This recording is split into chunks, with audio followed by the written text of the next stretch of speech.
Welcome everybody, sorry for being late. For the side event of the Juridical Commission for the Auto Development of the First Andean Peoples, Kabash, on the Sustainable Development Goals and the Indigenous Communities. We have got two video messages. One is, as you see now, Mr. Roger Cho. He's a member of Kanak Nation, and he's Congress Popular Coutumier Kanak from New Caledonia, but in fact, he's talking in the decolonization system because New Caledonia is under the decolonization list. It is not, in fact, in the 100% of the indigenous community subject. But this is an important subject because even it is New Caledonia 20,000 kilometers far away from France. For the self-determination, the journals in French, they write that they are separatist.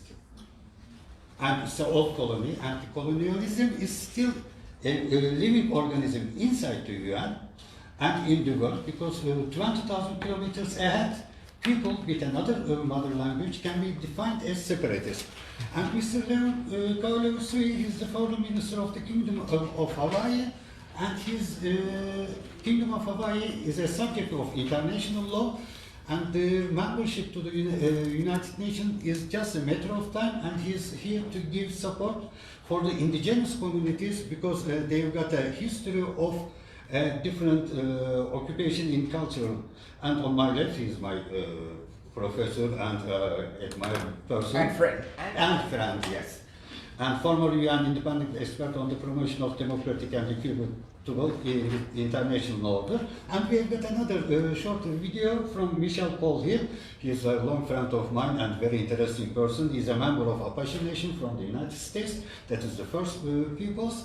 And he defined himself working in the American inhuman delusion. Now, also, I have got a short message, or a little bit long message, from the organization of Kabash. And here I find it. This is the message of Mrs. Jesus Alarcon from Peru. Our organization is a small organization based in Peru with the budget, but we are a great organization in the world representing different parts of the world. So I'm now reading the message of Mr. Jesus Alarcon Limanche. And here it is. Indigenous peoples have deep spiritual, cultural, social and economic connections with their lands, territories and resources, which are basic to their identity and existence itself.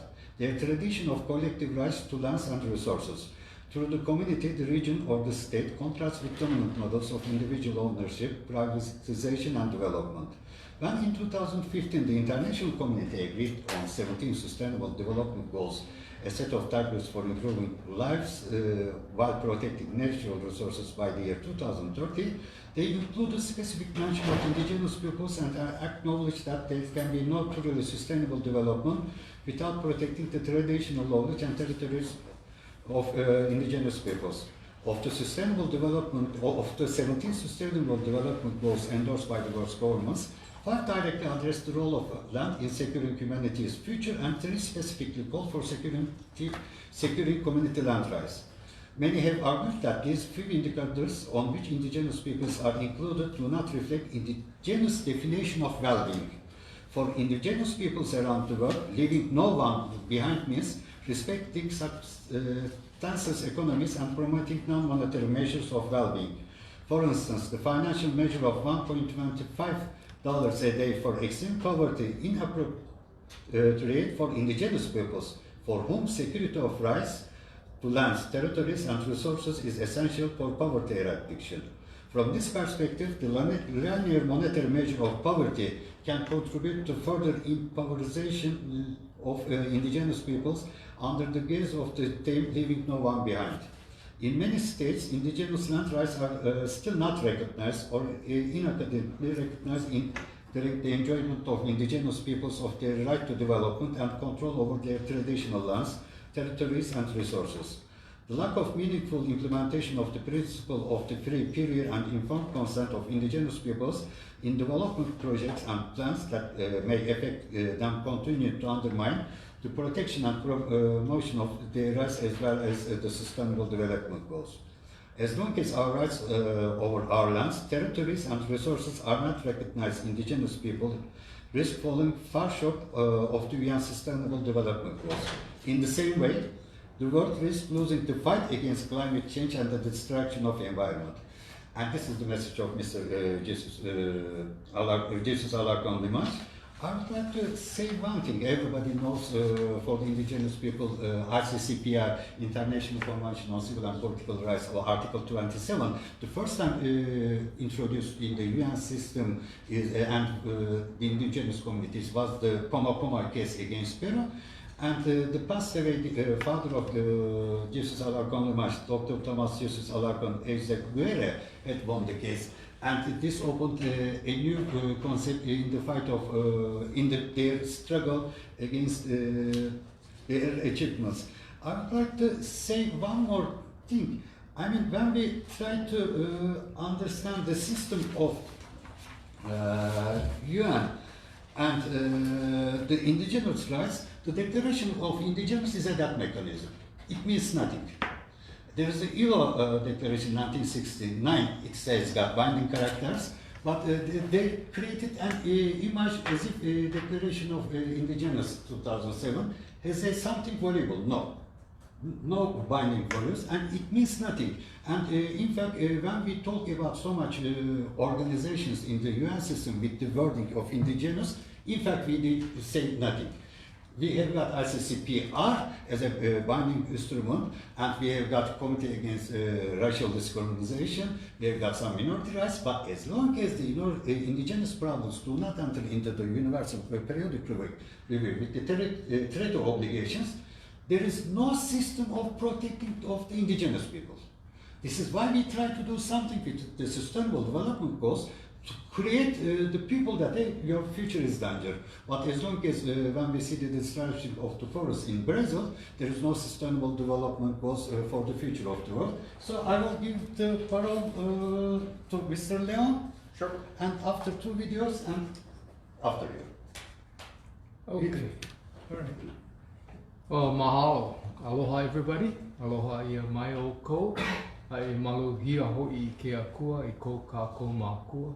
Ai ka haku Yesu ame ka uhane hemolele. I'm honored to be here at this meeting, and pleased we have been asked to participate in this very, very important topic.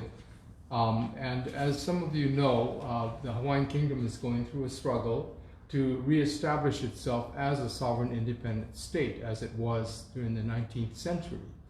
The ironic thing about Hawaii is that it already is a sovereign state, and that means that it was established under or as a almost colonial state. That is, we joined the company of the states that consider themselves sovereign, which are mostly colonial states. And so Hawaii became part of that family of nations that they called it, that comprised mostly of colonial nations. But we were regarded as an equal in that. Therefore, our indigeneity was not an important factor in our being part of. In fact, the indigeneity was overlooked because we were actually an organized nation that was on an equal footing with these European nations. So to talk about sustainable development, I find it kind of ironic that when we talk about sustainable development, it makes the presumption that development is a good thing and needs to be carried on. From the standpoint of indigenous peoples, development has been the very thing that has ruined their countries or their places, and has brought a lot of pain and suffering because of this idea of development, or let's say extracting minerals and logging and all kinds of practices that have not only injured the peoples but have injured the lands. So when we talk about sustaining development, to indigenous, at least to me, as from an indigenous standpoint, it seems to me to be let's carry on with the process of colonialism. You know, if you look at it from the very basic of it. So the presumption is that development is a good thing and needs to be sustained. Now, I understand what is being meant, because we are probably inexorably on a track of pursuing development, and if that is so, then we need to at least be part of the conversation. I really love this quote that was used here on our flyer, because it's talking about being left completely off the discussion. And this has been our complaint for many, many years, is that indigenous peoples are always being told that their wishes are being considered, that they have these consultations and things like that. But really, they're not in the conversation. They're simply being told what has already been decided by the powers that be that want to sustain development. So I find it very, very challenging to be talking as indigenous people in the area of sustainable development. Now, as a person who is advocating for the reestablishment of our nation as a sovereign state, we fall into the place of being the colonial power trying to develop. And at the same time, we are very much identified with the Hawaiian culture and our Hawaiian indigeneity. So it is an awkward place to be talking about both development and indigenous values and indigenous issues. I appreciate what Mehmet said about the Declaration on the Rights of Indigenous Peoples. I think he went a little too far to say that it doesn't mean anything.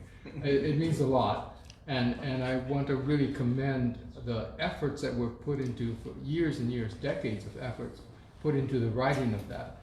And what I believe it does is that it does help to amplify or the very fact that it was adopted with no teeth to it tells us again that the way that indigenous peoples are being not disrespected in the whole process that the UN is going through. That is, there is this pretense that something good and something valuable, like the Declaration, is being done, but in the end, it doesn't have any meaning. It doesn't really, is not enforceable.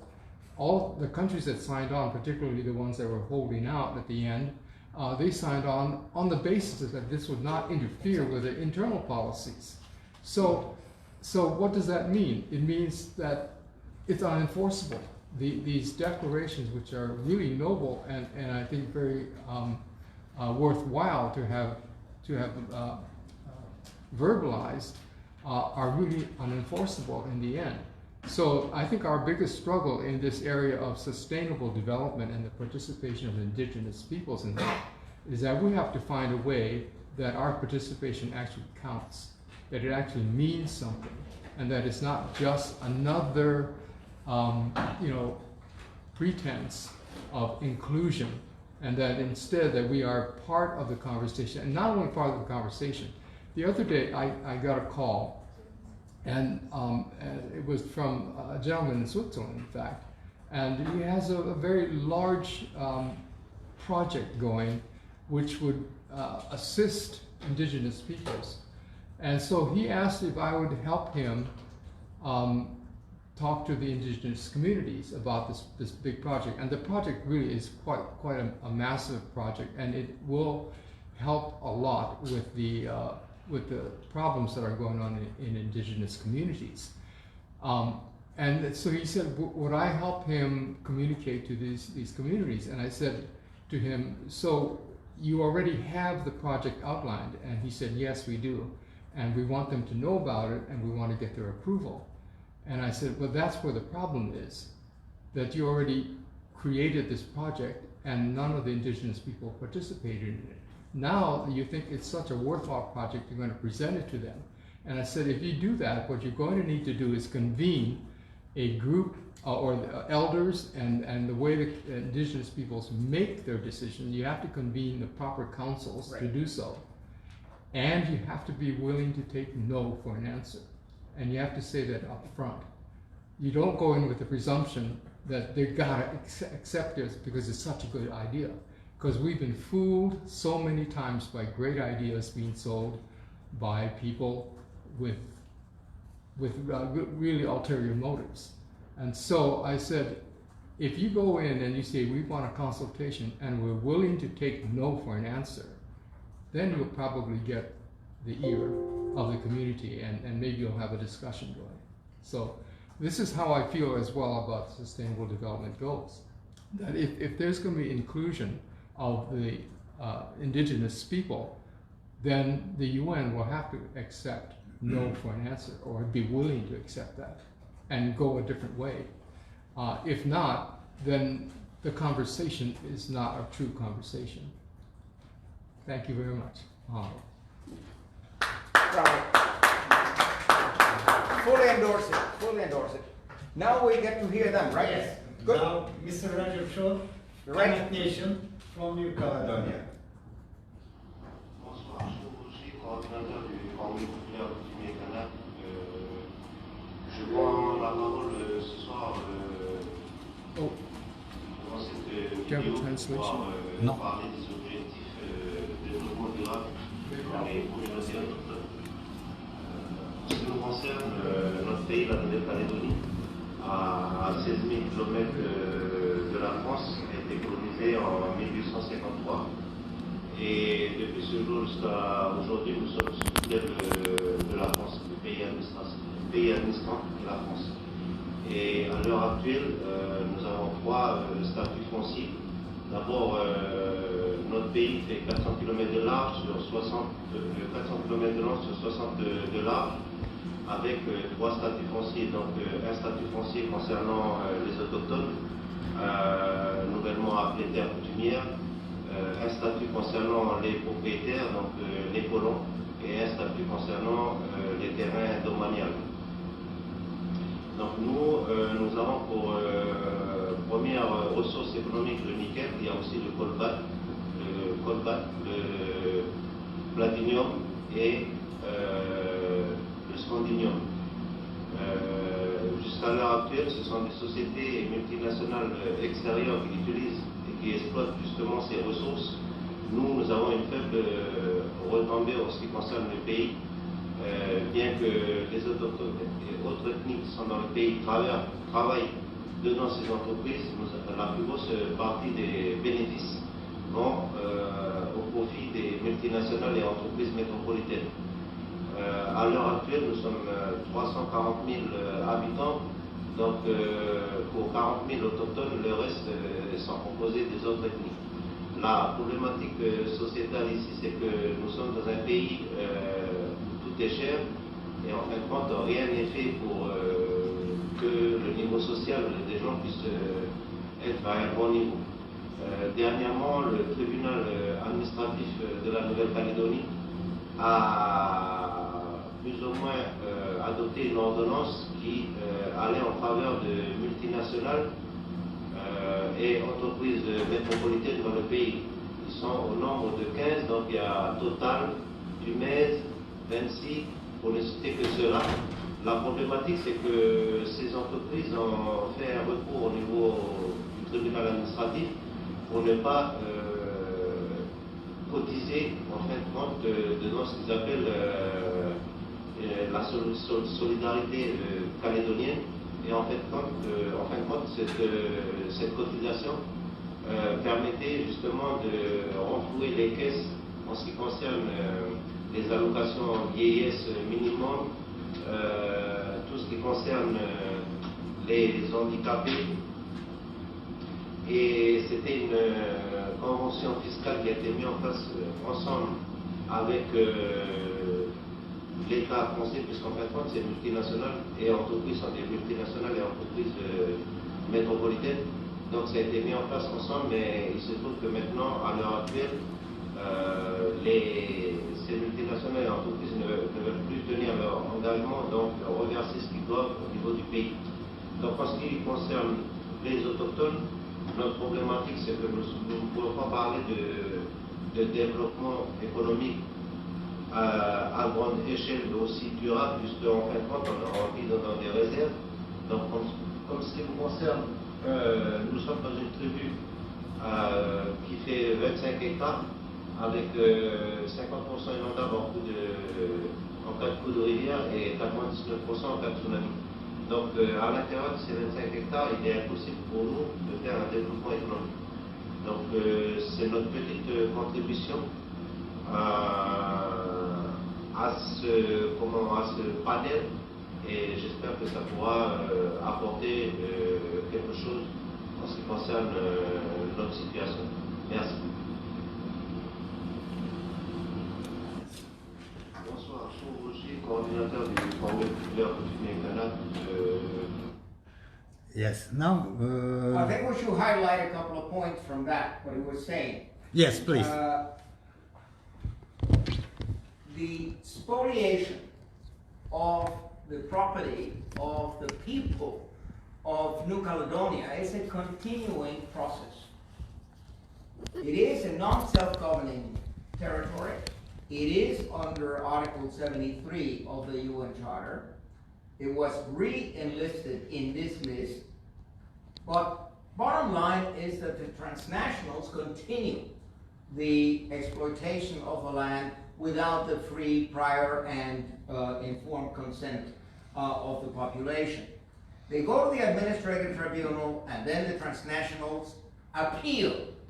So in the end, what happens is that the indigenous are still despoiled of their property, and that they're not decolonized.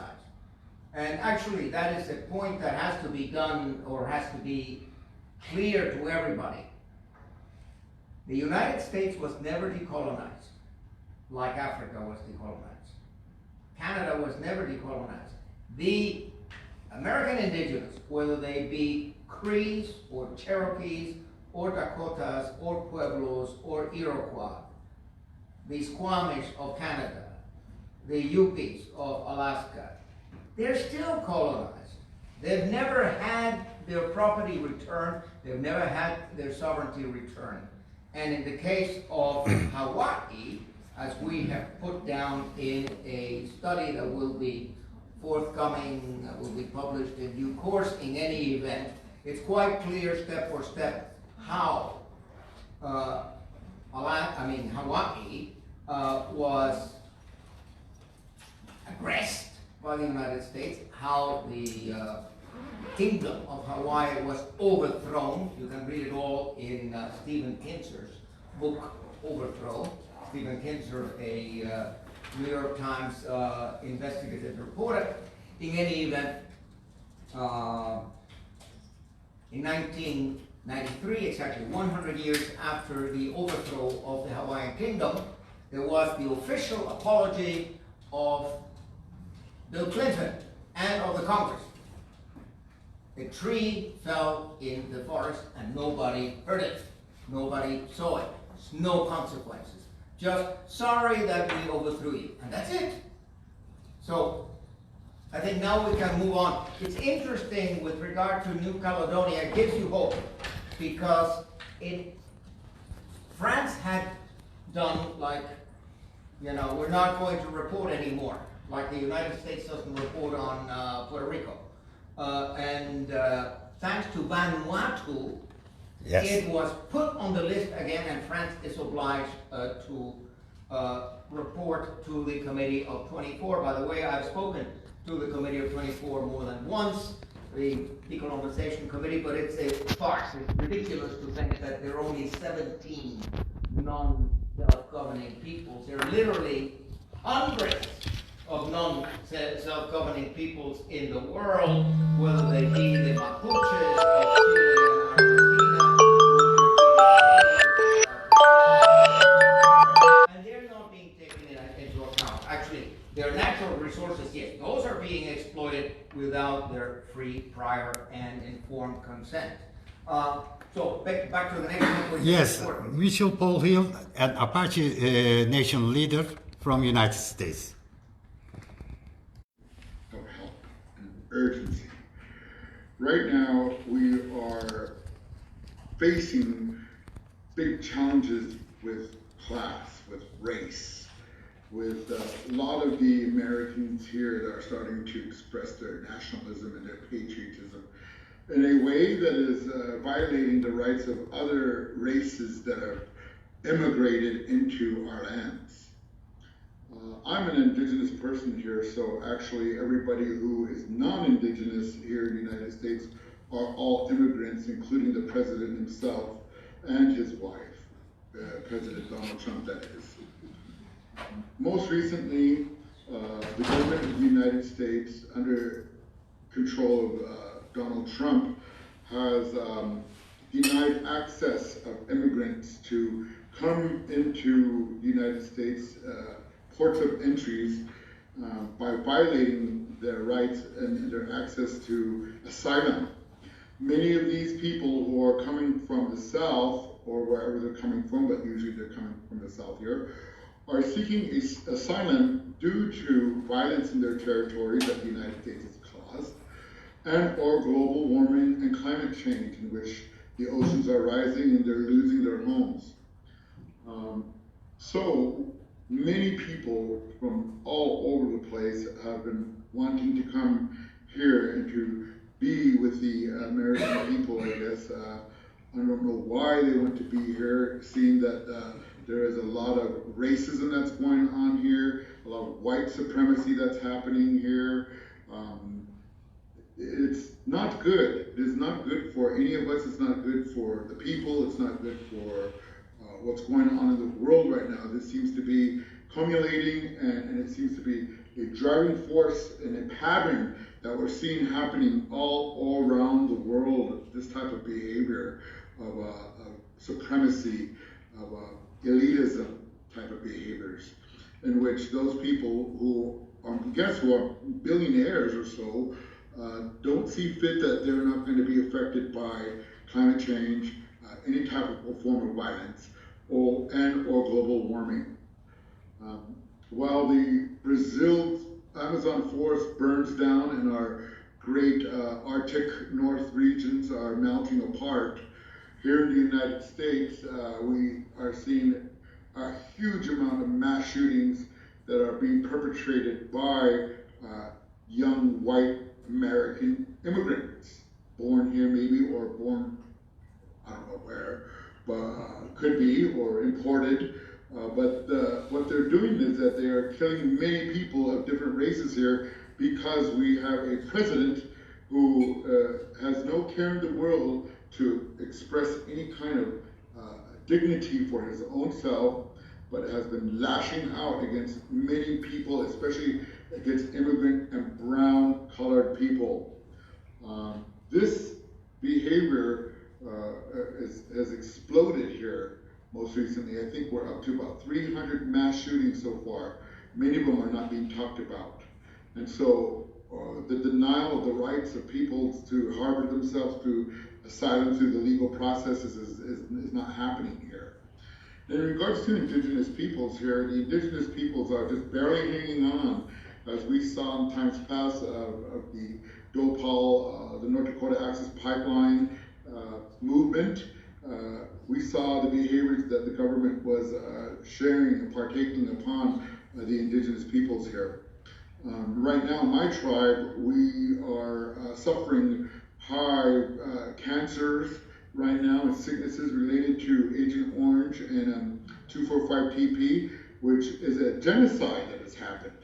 And the United States government, who perpetrated this genocide and this testing of the Agent Orange upon our bodies back in 1962, have not come to even apologize or try to care for the people who are sick and dying here.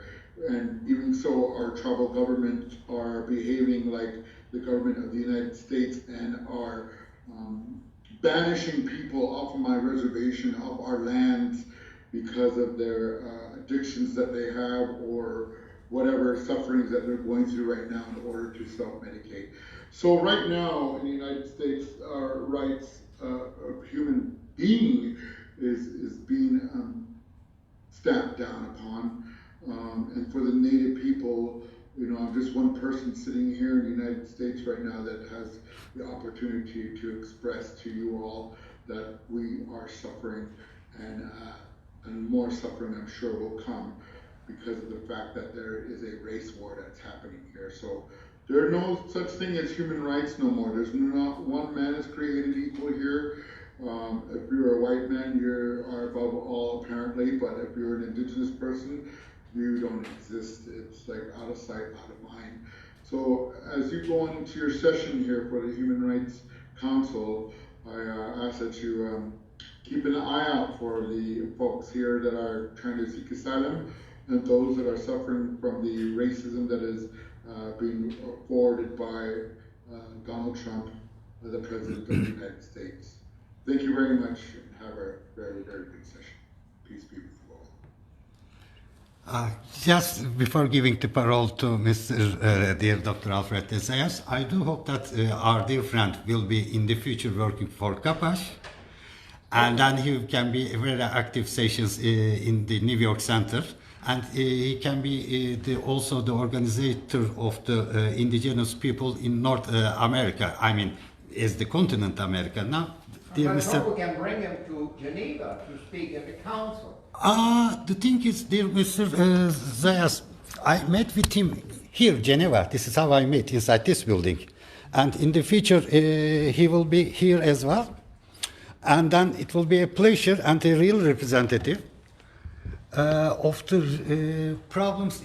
What's his name again? He is leader of the Apache Nation. One of Is the he a leaders. chief? One of the leaders. And then he's got a different spiritual character. And he's a brave man, he is peaceful, he is counter-terrorist, he's got everything perfect.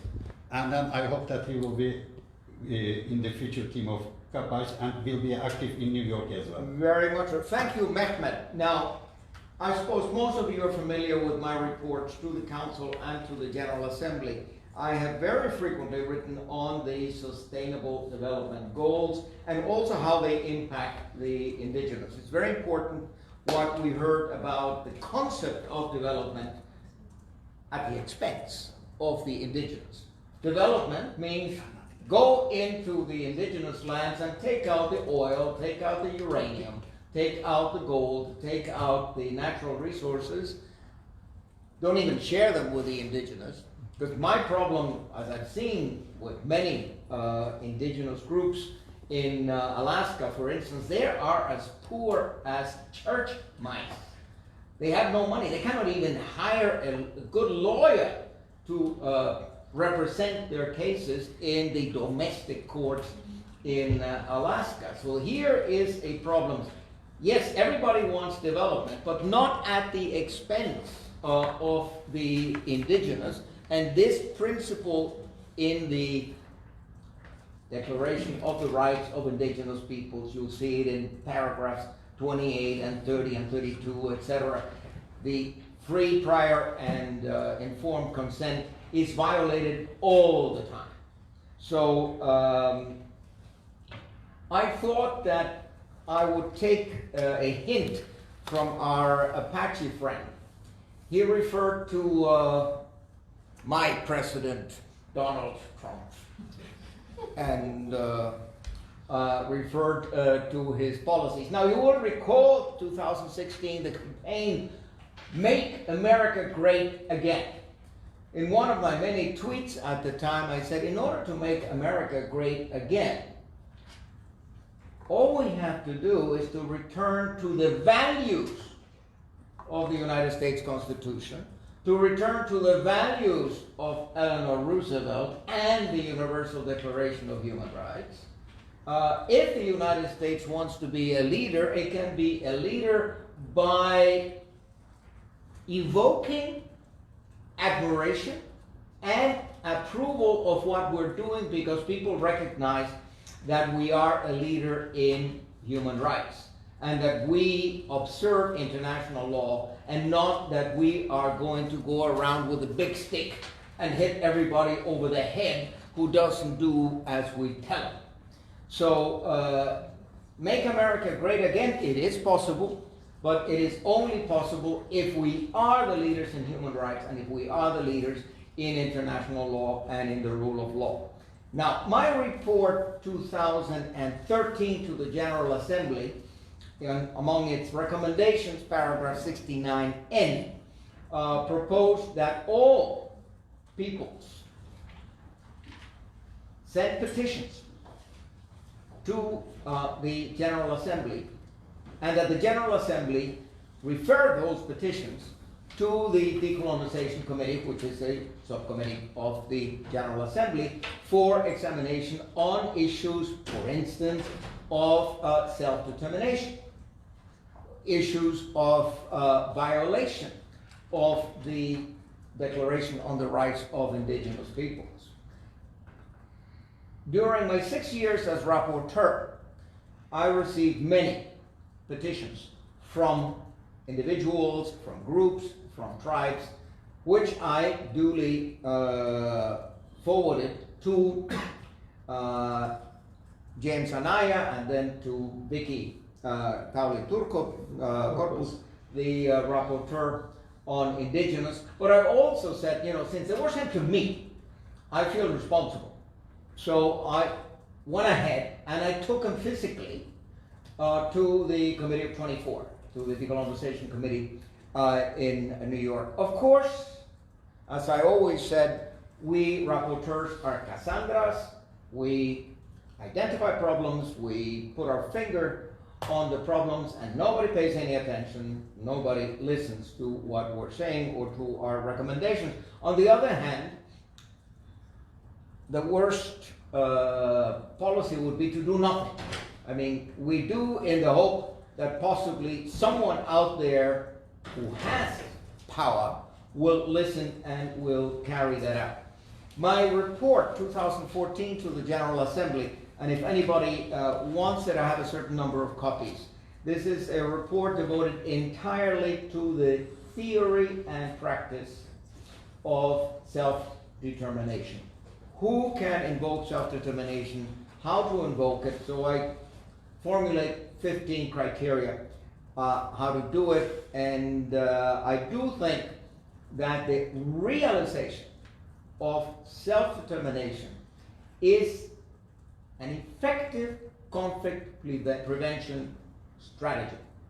The problem that we have seen since 1944 or 45 is hundreds of armed conflicts, hundreds of wars and disputes because of the denial, the unjust denial of self-determination. I don't say that self-determination necessarily means secession, doesn't necessarily mean independence. It can be expressed by way of internal self-determination with full autonomy, with a federalist system. But what cannot continue is the situation we have now.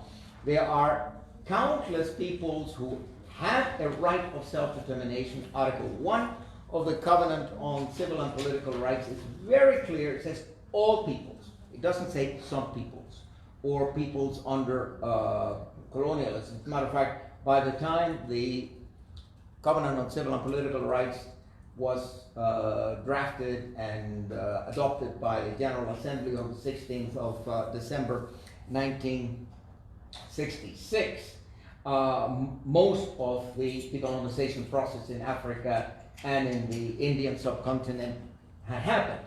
So if you put up as Article 1 the right of self-determination of all peoples, it cannot just mean those people who already have it, those people who were already decolonized. So it's actually future-oriented. Now, having said that, Article 1, Paragraph 3 puts a positive obligation on states to promote the realization of self-determination. It doesn't say we won't be throwing monkey wrenches into the process of self-determination. We commit ourselves not to delay it or oppose it, make obstacles to it. We're supposed to promote it proactively. Of course, no one does that, and no one wants to discuss self-determination. The Spanish government actually has come out and said that there's no self-determination, that self-determination was finished with decolonization in the 1960s and 70s. So we do have a problem of convincing people who are antediluvian in their thinking patterns. Now, this afternoon in room 25, my friend Professor Kirk Boyd from San Francisco. He was professor at Berkeley. He's a practicing lawyer in San Francisco. He launched years ago a project, Unite for Rights. And this is the little brochure that we just put out, a global Bill of Rights. The original idea here is to try to merge all 10 core human rights treaties into one document. So bringing the Universal Declaration of Human Rights up to date, but as a binding legal instrument that would combine everything with, of course, you incorporate by reference the whole jurisprudence of the Committee Against Torture or the whole jurisprudence of the Committee on Economic, Social, and Cultural Rights, etc. So we're going to have a 1 hour meeting in room 25 with Kirk Boyd, with Joshua Cooper from Hawaii on the Global Bill of Rights. If you're interested, you are welcome to come. I just thought I would announce that. Now, in the Global Bill of Rights, Article 11 is dedicated to the protection of the environment as a human right. Article 13 is devoted to the protection of the right to physical and intellectual property. Intellectual property, a little bell should be ringing in your head, because the intellectual property of the indigenous has been shamelessly looted and is still being looted. So you take the best traditions and experiences of indigenous peoples, make tons of money on it, but you don't share it with the indigenous. It's a rather immoral thing. Article 19, protection of culture, identity. I mean, what is an indigenous but he's not an Indian. I mean, one thing that I've always told my friends, the Crees, the Cherokees, the Iroquois, etc., you are not an Indian. You don't come from the Indian subcontinent. I mean, the term Indian is a vestige of colonialism, and you cannot accept that the white Anglo-Saxon majority imposes this label on you under the Indian Act. And they themselves, unfortunately, many of them, accept the denomination of being Indians. I think that is a mistake, and I have told them many times. One last point, because I'd like to hear some reactions before we get evacuated from this room. When I was rapporteur and I submitted petitions, I also sent petitions to governments. And I recall the level of hypocrisy. I'll give you only one example. I had very well substantiated petitions concerning the looting of the Squamish in British Columbia and of other indigenous groups in Canada. So I sent it to Canada for comments. So they sent me an answer of 10 pages. The first 8 pages was nothing but how good we are. Just self-praise. Everything that Canada has done for human rights. And then finally, in pages 9 and 10, they say, we are not a state party to ILO Convention 169. And we don't consider that we are bound by the Declaration on the Rights of Indigenous Peoples because it's soft law. They actually write it. It's soft law and it's not binding. So we don't have to do anything, and the transnationals can continue exploiting the indigenous. It was so disgraceful. You know, you'd expect better from the Canadians. I mean, that kind of an answer, if I'd gotten it, you know, from the US, well, but to get that kind of an answer from Canada is a disappointment. And there again, the level of hypocrisy is such that in 2009, I bet most of you don't know that. I have a nice footnote in one of my reports to it. In 2009, President Obama actually signed an apology resolution to the American indigenous. Of course, to the American Indians. The text is the American Indians. And the amazing thing, you have to do a lot of search in the internet to find it. It exists, and you find it in the internet. But no one reported it. Of course, not a word about it in the New York Times, or the Washington Post, or in CNN, or in any of the mainstream media. I mean, it was kind of like in secrecy, signing an apology. Say, I'm sorry, I'm sorry. Yeah, but of course, not the least effort to give any property back to the indigenous, or to rehabilitate them for the horrendous crimes committed against them. Our friend, our Apache friend, used the G word, genocide. I mean, I have no doubt and no hesitation in saying that the appearance of the Europeans in the North and South American continent was the gravest clash of civilizations in the history of humanity. And there used to be 10 million indigenous in North America, and there used to be 60 to 70 million in South America. The level, I mean, the estimates of the indigenous who died directly or indirectly because of the arrival of the Europeans in Europe, it exceeds 20 million. And I always recall that of the 10 million in North America in the 16th century, by the end of the 19th century, there were 190,000 left. By now they have recovered a little bit, there are about 2,000, but, 2 million, sorry. Sorry about that. In any event, only about 2 million indigenous. And that, again, 2 million indigenous whose culture has been devastated, who no longer can actually continue life the way it was intended and the way it is protected by Article 1 and Article 27 of the Covenant on Civil and Political Rights. One last point, important book. There's hope. There is hope.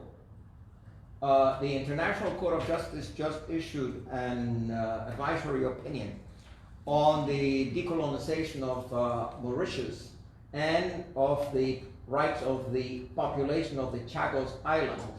The Brits just simply arbitrarily split the Chagos Islands from Mauritius and then expelled the population from the Chagos Islands so as to give that to the US as a military base. In any event, this is a book by Mehmet, and I highly recommend it. The Chagos Archipelago Case in the International Court of Justice. Thank you.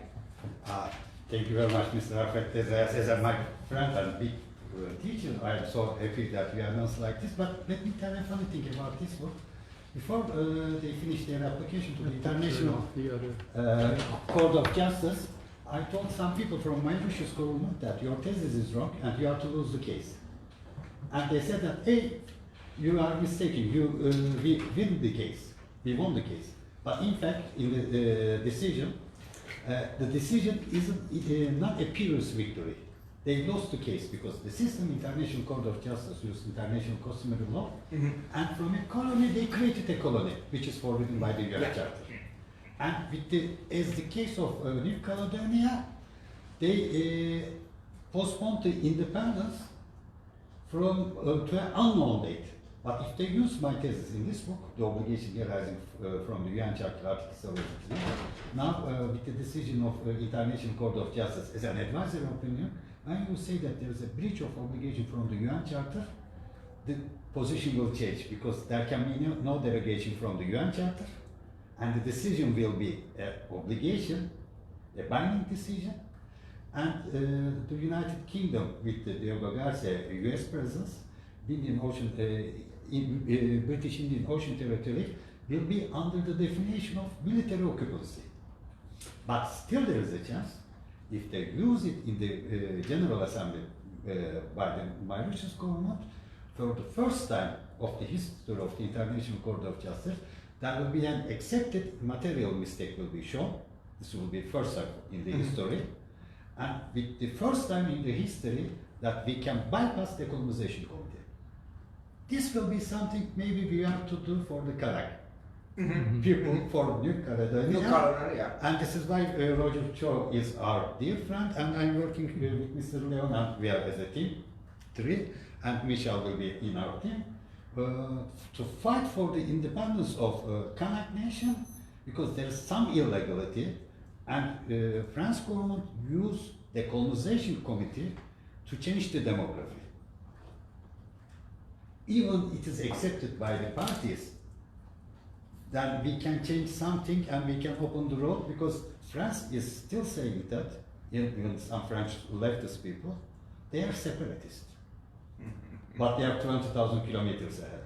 But they are separatists. And last thing, France using the policy of Portuguese for Angola. When they try to not to decolonize Angola, they say that, oh, you are our motherland. We take some member of parliament to Lisbon, you are no more colony. This is still valid for New Caledonia. And this game was played also by France for Algeria as well. And France is using the same tactics, and maybe this time we can have the power, not the decolonization committee to be used as they are, and in the case of Chagos Archipelago, and we can fight against some organization, because International Court of Justice, the judges are also important. And within the UN Charter, and this charter is prepared by the colonial powers. And the United Charter is organized not to decolonize anything. So any questions? I talk too much, sorry. I think we can take questions since there's no one outside the Yes. door. I suspect that there's no one coming immediately at 1 o'clock, because otherwise there would be someone there. Any questions?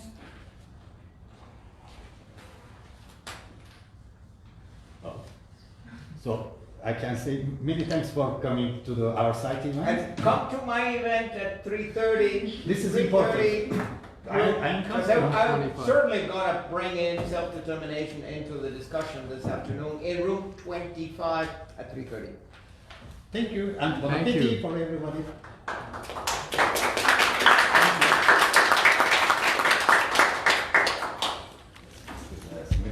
Wow, this is a wonderful message for me, but this time we can bypass something, the decolonization committee creating the new obligations and open the road something to nullify the first self-determination, so-called.